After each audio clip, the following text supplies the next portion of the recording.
مساء الفل على بتوع الكوره. وماتش الاهلي والهلال السوداني اللي انتهى بخساره مستحقه للنادي الاهلي بنتيجه 1-0.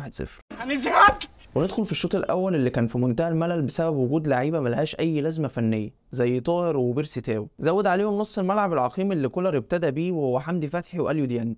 طب مين هيلاعب الفرقه كوره؟ خصوصا ان انت بتلعب من غير صانع العاب وجايب حسين الشحات تلعبه صانع العاب. وتدخل الشوط الثاني باستحواذ وخطوره وتهديد على الجون من لعيبه الهلال السوداني، وعكس كل الكلام ده من لعيبه النادي الاهلي، لغايه ما تيجي اللقطه بتاعت الشناوي بتاعت كل ماتش. خلاص احنا بقينا بنستنى كل ماتش الشناوي ليه لقطه لازم يعملها كارثه تضيع مننا الماتش ويدخل الهدف الاول للهلال. والدقيقه 65 يقدر الشناوي ان هو يصد بلانتي، بس كان الغريب ان مفيش اي رد فعل من اللعيبه ولا بعد الجون ما دخل ولا بعد الشناوي ما صد الكوره. ما كانش في اي حاجه بتدل ان انت ممكن تعمل خطوره او تكسب او تتعادل حتى، لدرجه ان مفيش ولا تسديده على مرمى الهلال طول ال 90 دقيقه في اسوأ ماتش لمارسيل كولر. وحابب اتكلم على بعض اللعيبه منهم محمد عبد المنعم اللي كان كل ما لعيب يقع من الهلال بيحاول يمثل، بيحاول ياخد ضربه جزاء يروح يشده ويقومه ويشاور له ويقول له مالكش دعوه خليك في حالك. نفس الكلام حمدي فتحي في كل كوره عايز يجري على الحكم وعايز يتخانق مع ده ومع ده. خليك وخلي تركيزك في الملعب. نيجي بقى لبيرسي تاو اللي في اي حال من الاحوال ما ينفعش يلعب مهاجم. تحسه لعيب طيب كده، البدني بتاعه واقع، ما بيجريش ما بيلتحمش ما بيشتركش في الكور العاليه، ما بيعملش اي حاجه.